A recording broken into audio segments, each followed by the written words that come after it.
were on the scene of an active shooter in the area Central Avenue and 2nd Street, Highland Park, while an Independence Day parade was in progress. The Lake County Coroner's Office was notified and responded to the scene. It is with a heavy heart that I bring to you the names of the victims of that tragedy. 64-year-old Catherine Goldstein of Highland Park, 35-year-old Irina McCarthy of Highland Park, 37-year-old Kevin McCarthy of Highland Park, 63-year-old Jacqueline Sundheim of Highland Park, 88-year-old Stephen Strauss of Highland Park, 78-year-old Nicholas Toledo Zaragoza of Morelos, Mexico. We have also been notified that there is a 7th victim that died at a hospital located outside of Lake County. I will now give the microphone to the Mayor of Highland Park, Mayor Nancy Rodering. The Highland Park community, like so many before us, is devastated.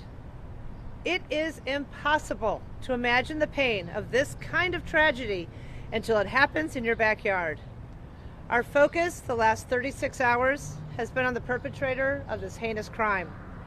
As we now put the names and faces of those lost yesterday, family, friends, guests, longtime residents of the Highland Park community, our focus shifts to the victims and those left behind. This crisis has devastated entire families and our community in a single moment, and we know it will take time to heal. On behalf of the community and the world that mourns alongside us, I offer loved ones of those who passed our condolences. I thank those who have organized prayer vigils to help support the weight of our shared sorrow. We've listed those on our website, and while we're hurting, we know that we will continue to come together and support each other as we always do in difficult times. We are Highland Park strong. Thank you, Mayor. There were some questions at our last press briefing about prior contacts that law enforcement may have had with Crimo III. We've done some research, gathered some reports, and I'm going to relay some information from 2 prior instances that occurred here in Highland Park. The first was in April of 2019. An individual contacted Highland Park Police Department a week after learning of Mr. Crimo attempting suicide.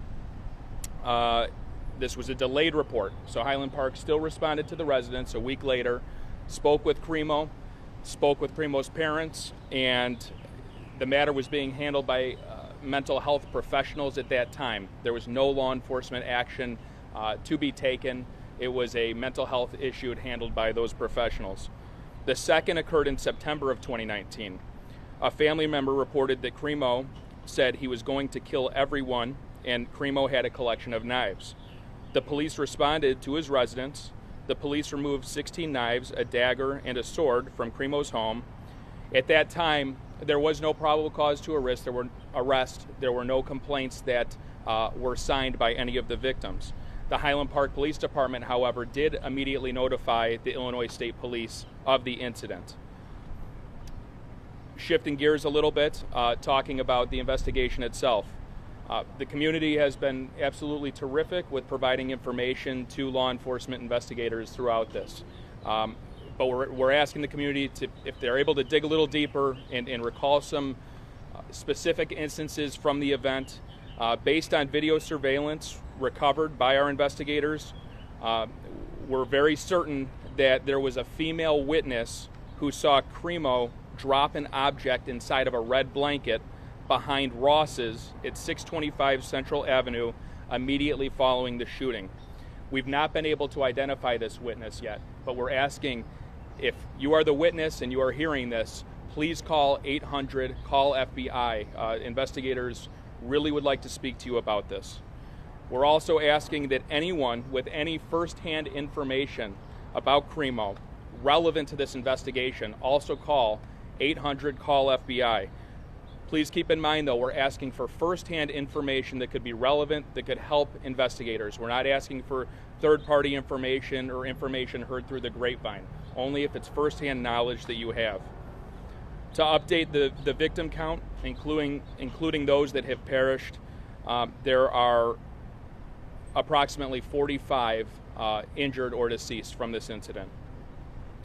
At about 5:30 this evening, the state's attorney's office will be holding a press conference, and we anticipate an announcement of charges at that time. With that, we'll take some questions. Deputy Chief, so going to this September incident, obviously people are going to look at this and say, well, this could have been an opportunity to stop what we saw here. Your view on that, and how are these things supposed to be handled? How do you stop a shooter if someone's calling police saying, hey, we have a problem? So the question is the response to the September incident. The police responded there.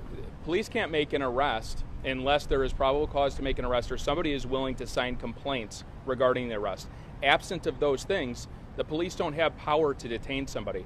Now, if there is an issue where there is the necessity to involuntarily commit somebody to the hospital, that's an option, but that wasn't an option at that time. That it didn't fall in that category. But nonetheless, Highland Park Police did notify the Illinois State Police of that.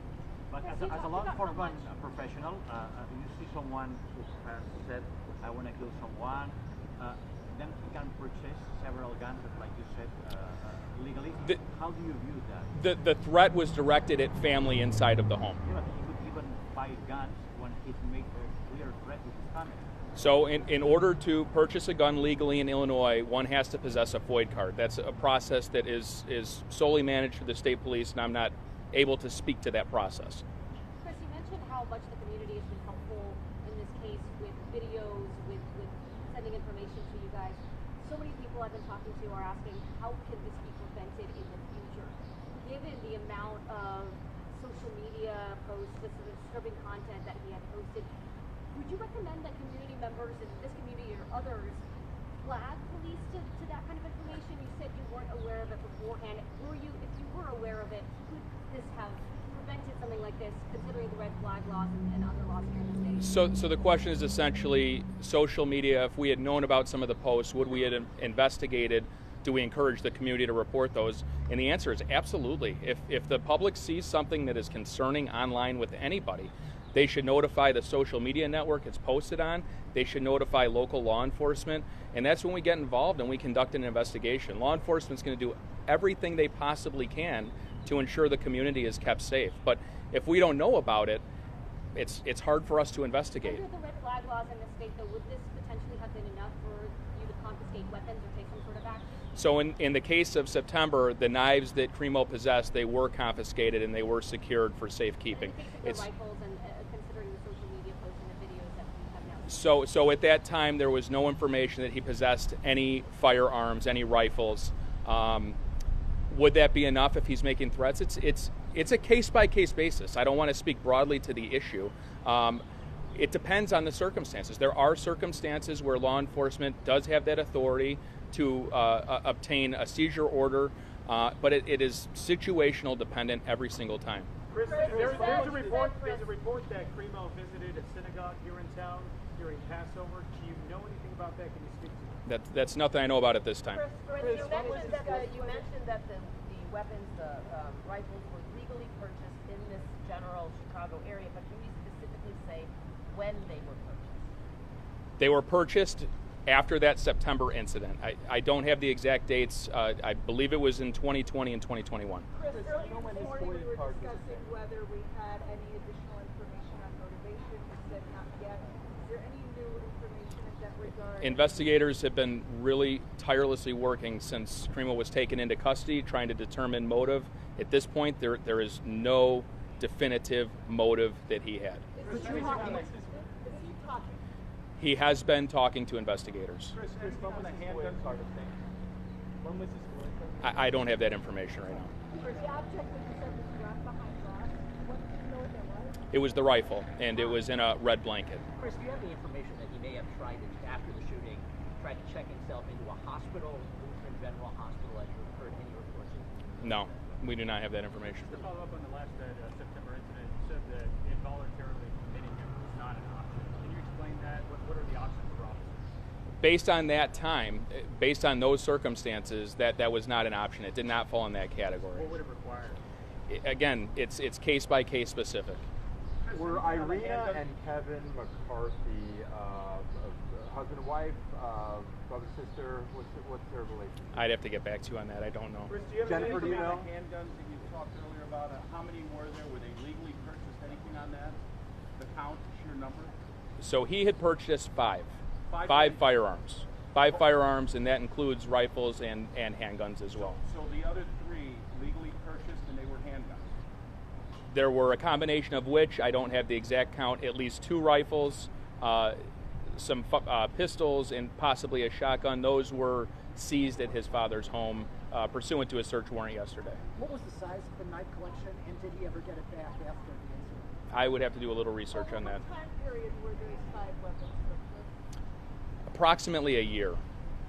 Is there any information about that 7th victim who passed away in age, perhaps? Not yet, but we are working on obtaining some information. What county is that victim in? Cook. If the charges are being filed, as you said, probably around 5 o'clock, does that mean there'll be an arraignment likely tomorrow morning? Or? That would be my yes. If charges are filed today, it's very likely he'll appear in bond court tomorrow morning. Do you know do you have more evidence about, or more explanation of what you found in the car? You said the rifle was found in the blanket. What's found on the roof? Get some more specifics on that. Evidence technicians are collecting a lot of shell casings, but as far as anything of evidentiary value, that's the extent. In the car, you said there was rifles, the other rifle? In the car, there was a rifle. And anything else? Was it loaded? I would have to check and get back to you. Do you know where he was heading in that car with that second rifle? He drove around to a number of places. He drove into Wisconsin, then he came back into Illinois. That's when the alert person who recognized the vehicle description from the press briefing called 911, and he was stopped. Chris, are you able to speak to any federal investigation, any possible federal indictments where you would be brought into the federal system? So the FBI, the ATF, our federal partners, the Department of Justice are very involved in this case. I can't speak for them. All I can say is they are on the ground here working with us in lockstep. And I could take 2 more. You know where in Going back to the September incident, you said police notified state police. What was the follow-up from state police at that point? And was there any monitoring given what had happened of his social media accounts then? And should there have been? Do you want to speak to that? My name is Master Sergeant Delilah Garcia. I'm Public Information Officer, Deputy Chief. So basically in September of 2019, ISP did receive information from Highland Park Police Department, and at that time, the individual named in the report did not have a FOID card or anything to revoke or to review. So at that point, that FOID part of it was our stance on that. And there was nothing done to say this person shouldn't be able to get. Is there any mechanism to say this person shouldn't be able to get a FOID card in the future? Is any action like that taken? Well, at that time, basically, so he didn't have a pending application, so there was nothing to review at that time when we got that notification. We didn't know, and a few months later, something else would happen. And what would state police have to have done or have to have seen in order to try to involuntary commit someone based on those facts or those things? Involuntary commit someone? Right. So the lead came to you to follow up on. After looking at the facts from that, was that an option that you considered? Well, this person might need to be involuntarily committed? Well, there was no FOID application at the time. Correct. But the lead came to you, right? This person had knives. Obviously, this was a threat that was posed. Your role was only whether he had a firearm. Right. And so the state law, does it allow you to flag someone and say, hey, we're flagging this person, they should be are you allowed to say this person can't get a FOID card? More questions regarding that procedure from the state police will be forthcoming. So we know there's going to be some questions directed to the state police on procedure, how FOID card applications work, when a notification comes in from local law enforcement. That is much better answered by the state police. It's very hard to speak to their policies and procedures. Chris, can you tell us One more. Where in Wisconsin he traveled to, and how did you track him? Was it iPass? I don't want to get into how we know he was in Wisconsin, but we know he traveled to the Madison area before turning around and coming back to Illinois. Did his parents, Last question. Did his parents ask, was his parents involved when the knives were taken from him? Did they report that he was threatening And that's the reason why they came to the house to get the knives? A family member reported that he was being threatening. So in other words, a family member reports the knives being there, but then he's buying guns and nobody said nothing. I'm not quite following your question. The police responded. The police responded in September, okay, to this call. They responded. They took the knives out of the home. They filed the paperwork with the Illinois State Police. At that time, there was no function to make an arrest. But there was no. The parents are there watching him buy 5 and 6 and 7 guns. I don't know if the parents were there. I can't speak to that. All right. Thank you. We'll be back at 5:30. All right, guys. Just as a reminder, we're going to the west side of the scene at this point, Central and Green Bay. So that'll be about 5:30 or so. We'll be down there. All right. We'd like to get the police department back as well here, so if we can have them back. Can we get the spelling of the victims' names just to make sure? I will make sure it gets up. I don't have it. Paris, the 5:30, is that the state's attorney presser, or that's a different presser? If you will be the state's attorney. That is the state's attorney presser. I'll see you at 5. Yeah. Sure. Yeah. Whenever I just.